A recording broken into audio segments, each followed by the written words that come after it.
juste tenais à rappeler notre joie de vous accueillir hein, dans le cadre donc, de cet échange, de journée d'échange sur les Quarks Day et les différentes donc, présentations que vous allez voir après celle-ci. Donc,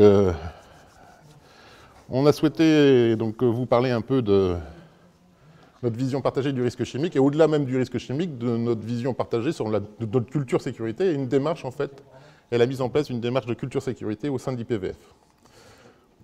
Alors l'IPVF, en fait, qui sommes-nous? En fait, on est un ITE créé en 2013 à l'initiative du gouvernement, et qui regroupe différents institutionnels et grandes écoles, avec notamment en partenaire le CNRS, l'École Polytechnique.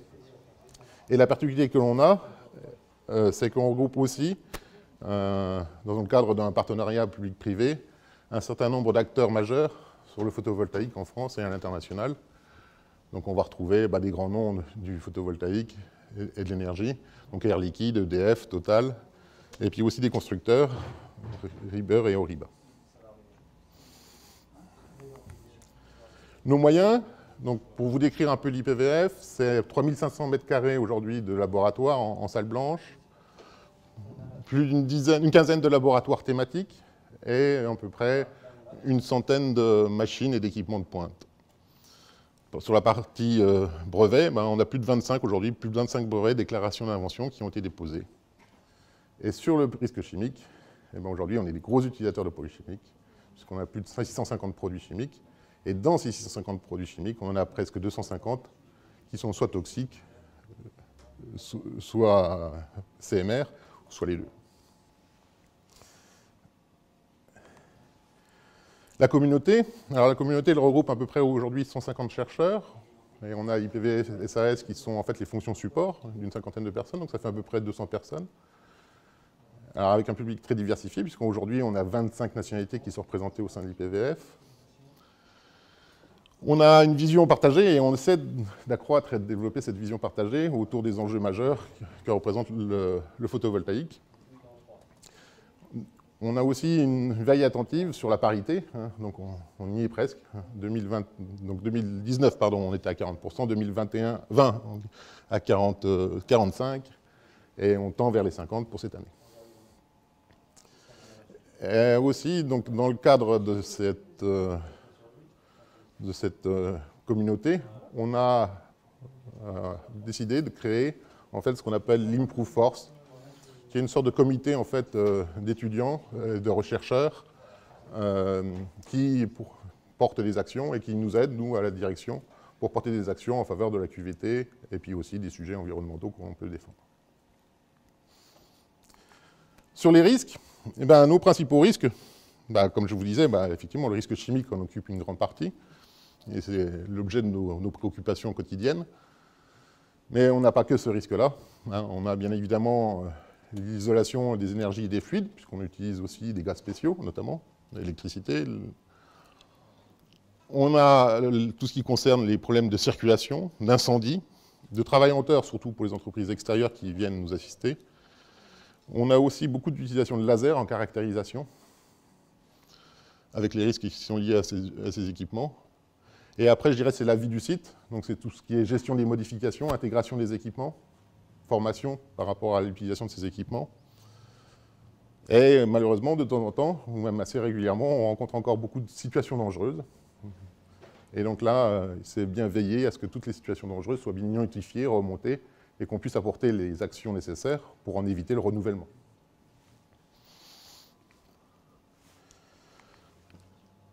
Donc aujourd'hui, on entreprend une démarche de mise en place d'une culture sécurité par rapport aux risques chimiques, bien évidemment, mais aussi par rapport à ces autres risques.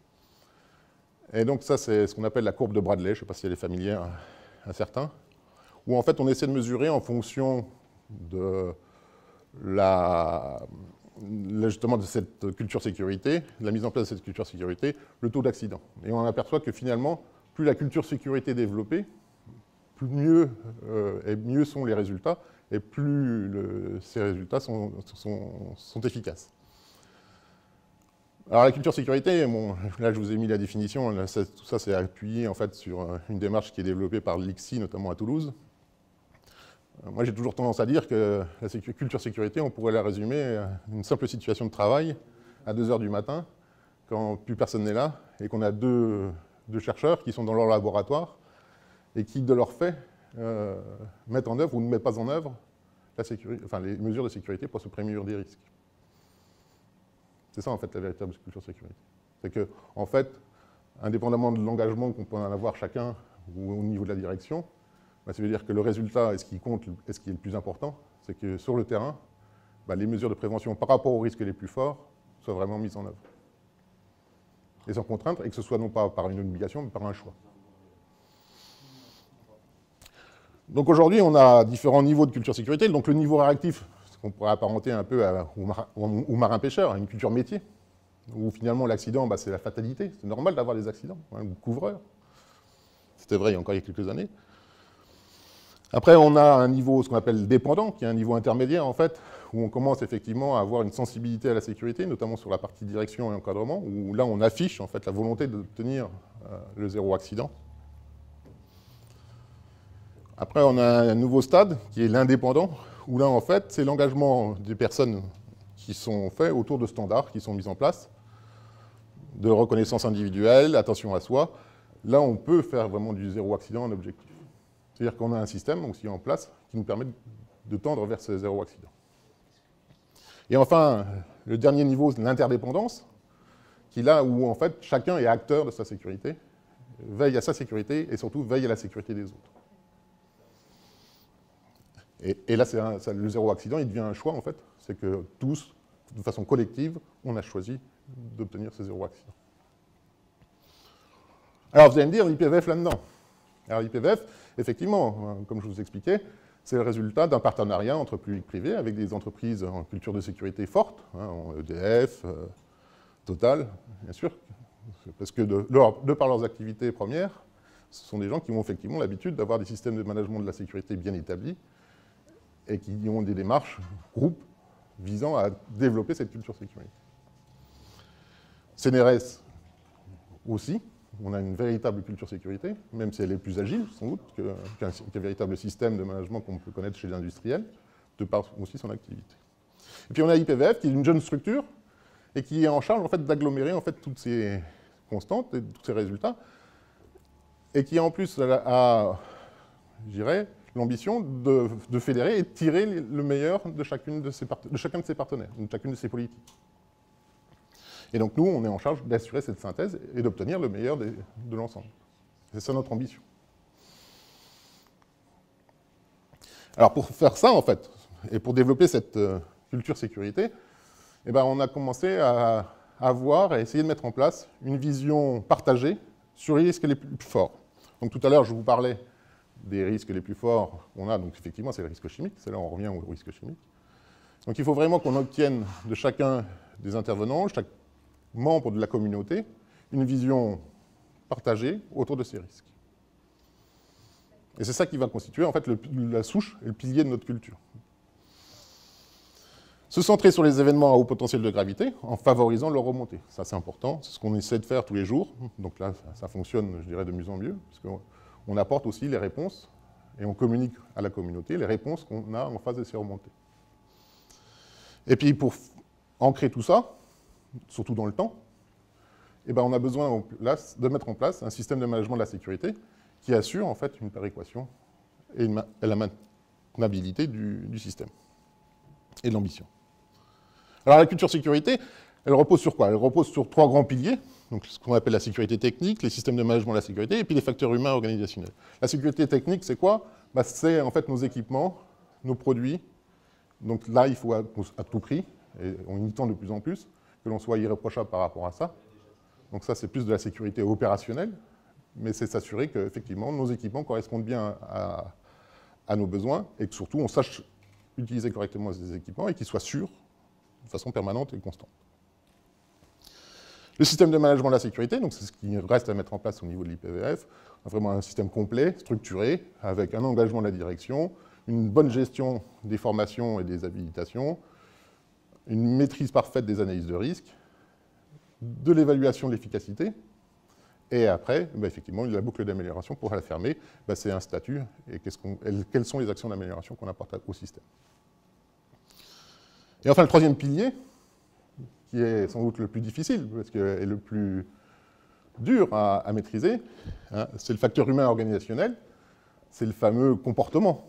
Aujourd'hui, de plus en plus, on entend parler, oui, l'accident, finalement, il avait le matériel pour travailler en sécurité, il avait les formations nécessaires, donc il connaissait les risques, il connaissait les moyens de prévention par rapport à ces risques, mais malgré tout, de temps en temps, on échappe à la règle. Et c'est tout le problème. Et tous, autour de la salle, ça nous arrive aussi. On a tous des voitures en bon état, on a tous un permis de conduire, mais de temps en temps, on échappe à la règle. Et on prend des libertés avec la règle. Le comportement, c'est ça. C'est finalement, de temps en temps, je prends une liberté avec la règle. Et comment, nous, employeurs, on peut faire pour être sûr que, de façon constante, on ait un comportement adapté à ce qu'on voudrait. Et c'est là la difficulté. Et comment on fait pour obtenir cet engagement des membres de la communauté pour maintenir cet engagement? Alors, première solution, c'est le gendarme. Je continue l'analogie par rapport au code de la route. Les gendarmes ou le radar au bord de la route, forcément, tout le monde freine, tout le monde ralentit. Tout le monde respecte la règle. Mais si tout le radar passait, on le voit bien, on réaccélère. Donc, en fait, la peur du gendarme, elle est nécessaire, mais elle n'est pas suffisante. En fait, on ne peut pas imposer pour obtenir. Deuxième exemple, on se base sur une étude qui a été faite pendant longtemps, pendant 7 ans, en Suède, sur une sensibilisation au risque de développer des maladies liées à la cigarette. Donc on a deux groupes témoins, un groupe témoin, donc qui suit le cursus normal de sensibilisation, donc 3-4 séances de sensibilisation au cours des années collège et lycée, pendant 7 ans. Et après, on a une autre classe, auquel on, entre guillemets, on martèle l'information, et on va le faire 65 fois au cours de ces 7 années. Et à la fin de terminale, la probabilité d'avoir des fumeurs, elle est égale dans les deux classes. Donc on a beau être persuadé que la procédure ou que l'idée est bonne, on sait que fumer c'est dangereux, mais ça n'empêche pas de fumer. Donc en fait, qu'est-ce qu'on dit? On dit que tout simplement, les idées, elles ne conditionnent pas les comportements. Les sensibilisations, les formations, elles ne sont pas suffisantes pour conditionner un comportement. On a beau être tout à fait persuadé du bienfait d'une procédure, pas pour autant qu'on l'applique. Alors après, pour justement changer ce paradigme, qu'est-ce qui nous reste comme outil? Il y a la fameuse théorie du premier pas. C'est-à-dire que chaque acte attendu doit être préparé. Ça veut dire quoi? Ça veut dire tout simplement qu'il faut faire des actes préparatoires. Là, pareil, on reprend une étude où finalement on dit aux gens, est-ce que vous seriez volontaire pour poser une grande pancarte sur votre jardin de 4 mètres sur 3 sur la prévention routière? Niveau d'engagement assez faible. Ah oui, combien de temps? Pendant 1 mois? Ah, c'est un peu long. Et là, finalement, cette histoire, même pas 15% des gens acceptent de poser la pancarte.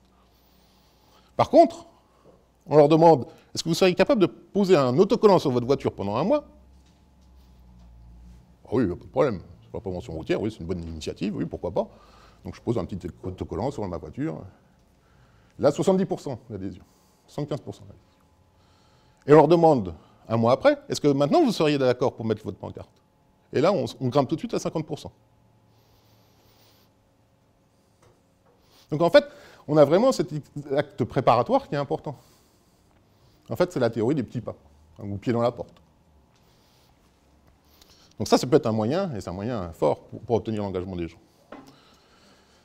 Autre chose qui est importante, c'est de placer les membres de la communauté en statut de décideur.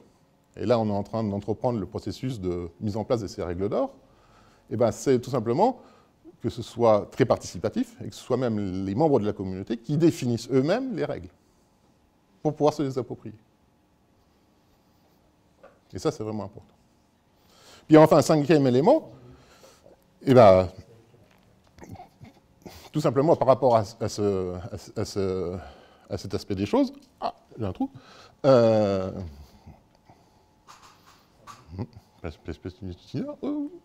Ils m'ont coupé dans mon élan. Oui, c'est plus l'ambition est grande, plus l'engagement va être grand. C'est pas pareil de dire, fils, je construis une cathédrale, que fils, je manipule des pierres toute la journée. Et donc ça, c'est vraiment aussi important, en fait. C'est que tout simplement, en tant que l'ambition, là, elle est d'éviter les accidents graves, parce qu'on est sur des risques graves. Donc l'idée, c'est effectivement d'avoir l'adhésion des gens, parce que l'ambition est grande. Bon, je suis un peu écarté.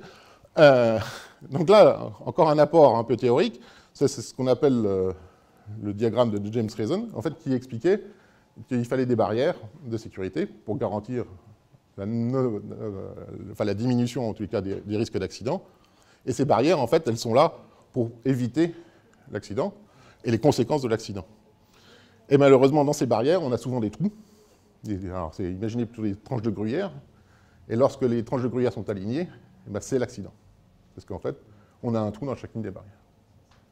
Donc l'idée, là encore, c'est de renforcer ces barrières le plus possible. Soit avec un pilotage local, soit avec un pilotage global, puisqu'en fait, tous ces barrières, on va s'apercevoir qu'on va parler de prévention, de récupération et d'atténuation. En quoi la culture sécurité, elle va influencer les gens? En fait, on s'aperçoit aussi que cette façon, elle va surtout dépendre de la façon de penser. Et il va falloir qu'on crée, en fait, de façon cachée, qu'on développe, en fait, des valeurs, des croyances, des rituels, et ça va changer, finalement, la représentation des risques et la perception des risques qu'on va avoir. Ce matin, on parlait, là, au niveau de l'IPVF, on a lancé un grand challenge, ce qu'on appelle un challenge environnemental. C'est une petite appli sur le net. Et on se challenge, en fait, au niveau de l'IPVF, sur des questions environnementales. Et on en parlait ce matin, et en fait, on s'aperçoit que c'est un réel succès au niveau de la communauté, et que surtout, maintenant, c'est devenu, ça fait plus d'un mois maintenant qu'on participe à ce challenge, et en fait, on s'est aperçu que c'était un rituel, ça devenait un rituel. Et on discute, et tous les gens, en fait, dans l'organisation de leur journée, ils ont leur petit moment pour le challenge, et ils discutent de leurs questions. Donc c'est ça, en fait, l'idée. C'est exactement la même démarche. C'est de créer un rituel et des croyances et des valeurs. Mais tout ça, je dirais que c'est possible, et uniquement possible, au travers de l'engagement de la direction, de la ligne managériale. Plus on aura une implication de management, plus on aura une motivation ou une implication des salariés.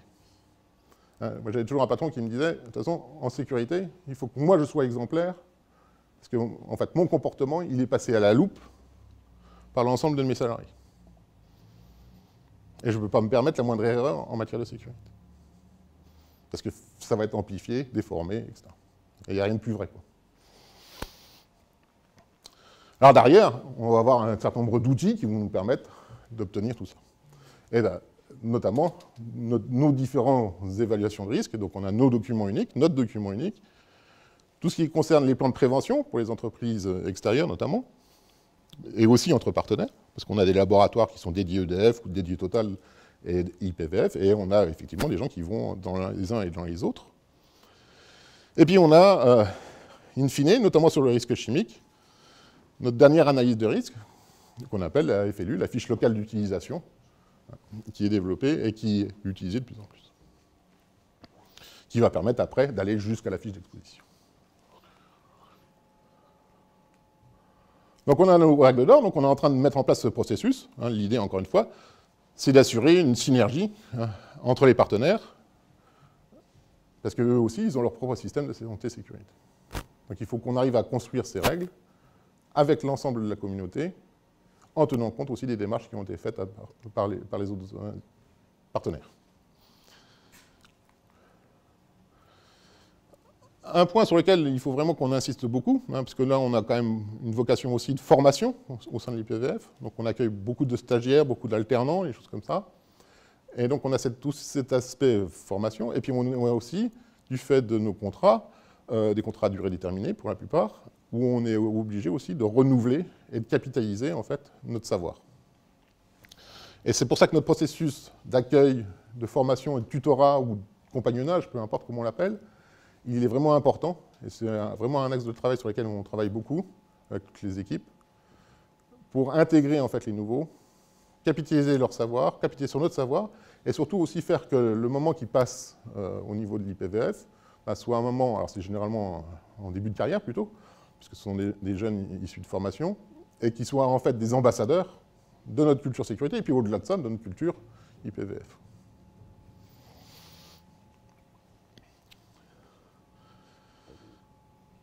Et ça, je dirais, c'est la cerise sur le gâteau. C'est effectivement ce concept de vigilance partagée. Donc je suis vigilant par rapport aux risques que je peux avoir, et je suis vigilant aussi envers mes collègues.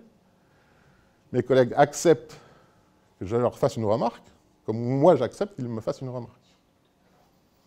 Et il faut encore réussir, et là c'est là où c'est aujourd'hui un obstacle, mais quelque chose, une barrière quelque part, puisqu'on a quand même encore des entités avec des cultures fortes, qui ont tendance aussi, avec des managements différents, et l'interaction entre chacun ou chacune des entités, et c'est là où on sera gagnant, on arrive à casser ces barrières-là. Et c'est là où aussi on a un réel challenge là-dessus. Alors ça, c'est une optique de remonter à la situation à risque. Donc ça fonctionne de plus en mieux.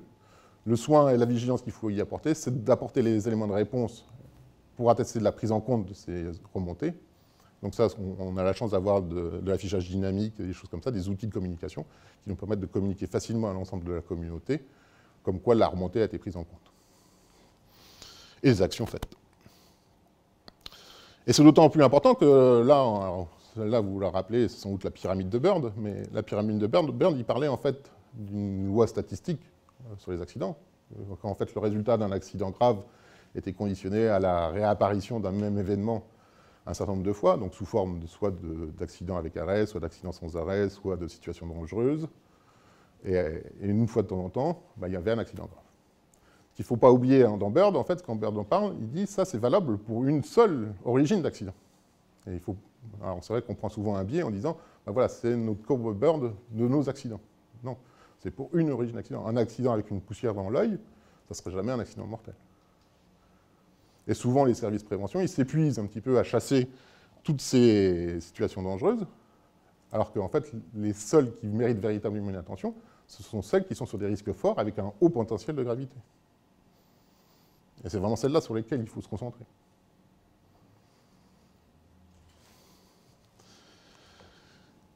Et puis, il y a tout un aspect qu'il ne faut pas oublier quand même, c'est le contrôle de l'efficacité.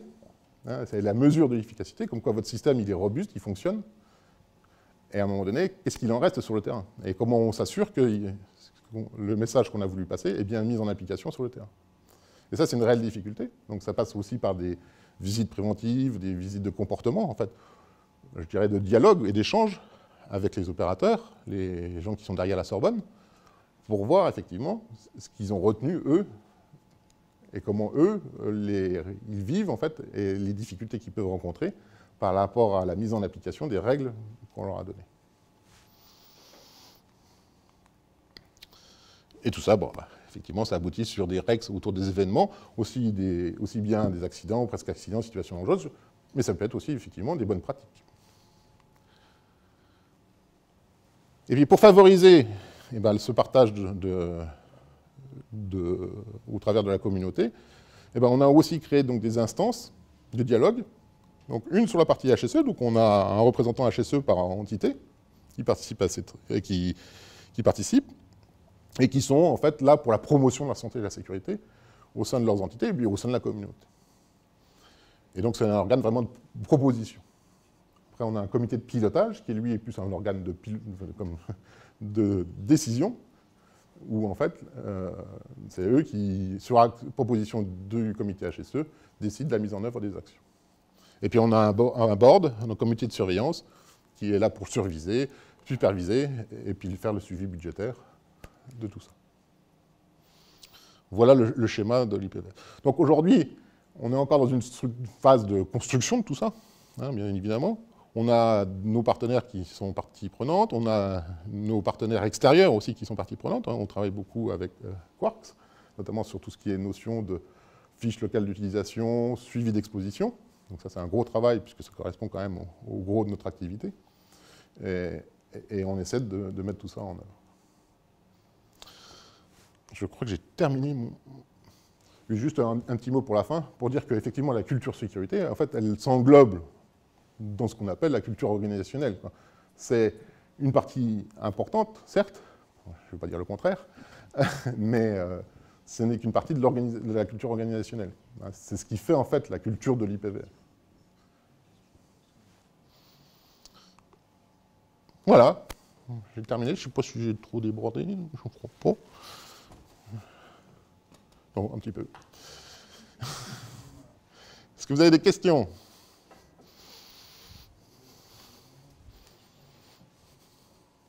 Merci, en tout cas c'était fort intéressant. Pardon ?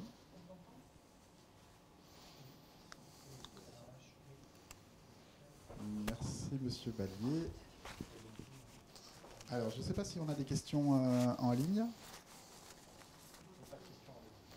Très bien.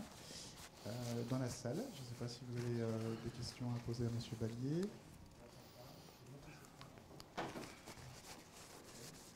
Je vous ai perdu. Je ne pense pas. Bonjour. Bon. Un, deux. Enfin, moi, je vous entends, en tout cas. Éric Loignon, DF R&D à Chatou. J'ai une petite question, parce que vous avez présenté, en fait, plusieurs entreprises qui travaillent sur l'IPVF, qui arrivent certainement avec une culture sécurité différente. Comment vous arrivez, en fait, à faire adhérer à ce projet de culture sécurité et quel enrichissement vous pouvez prendre d'une idée d'un et la répertorier sur les autres? Alors, au travers de nos actions en comité HSE notamment, c'est le rôle effectivement du comité HSE, où on a un représentant, un responsable HSE par entité en fait qui participe.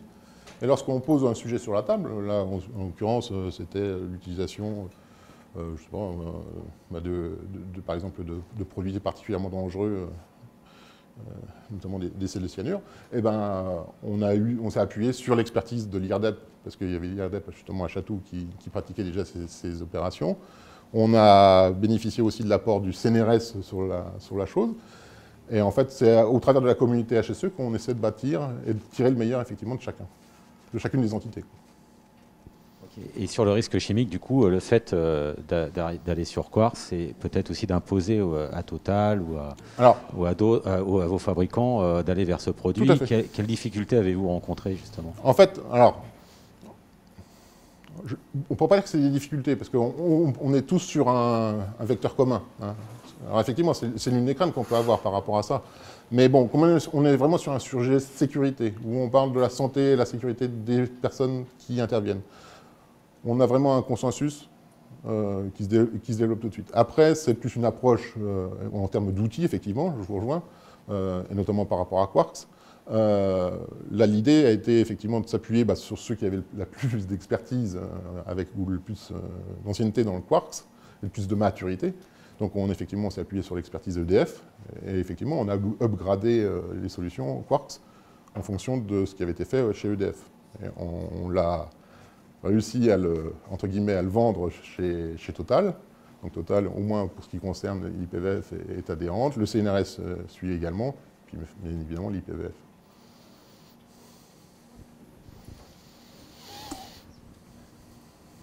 Merci. D'autres questions?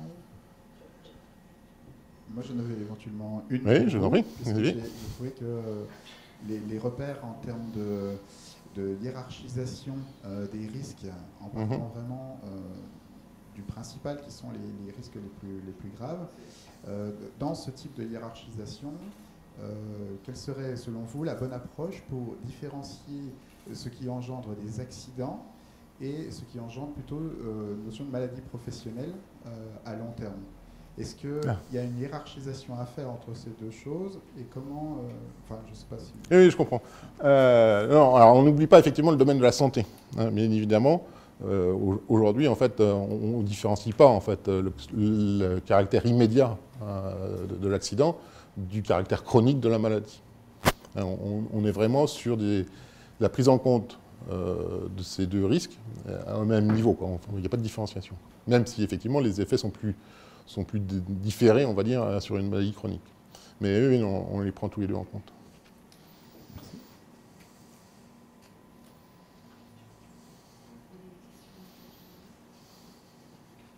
Alors, on a une question en ligne que je vais vous lire. Alors, pourriez-vous nous donner un exemple de challenge environnemental et quel type de questions posez-vous? Je ne sais pas, je n'ai pas pris les questions du jour, je n'ai pas mon téléphone. Alors, en fait, le challenge environnemental, c'est avec une start-up lilloise, donc c'est Énergique, pour ne pas les citer, qu'on a développé cette appli, et qu'on bénéficie de leur travail. Donc en fait, on a deux types de challenges. On a un challenge individuel, et donc qui est en ce qui concerne l'ensemble de la communauté. Et après, on a décidé de créer 8 tribus autour de ce challenge, et qui, elles, ont des défis collectifs. L'idée à travers ça, c'était de réaffirmer notre volonté aussi de tout mettre en œuvre pour maîtriser notre bilan carbone. Donc on a des thématiques autour du bilan carbone, la consommation de l'énergie, la gestion de l'énergie, bien évidemment. En plus, à l'IPVF, ça faisait sens.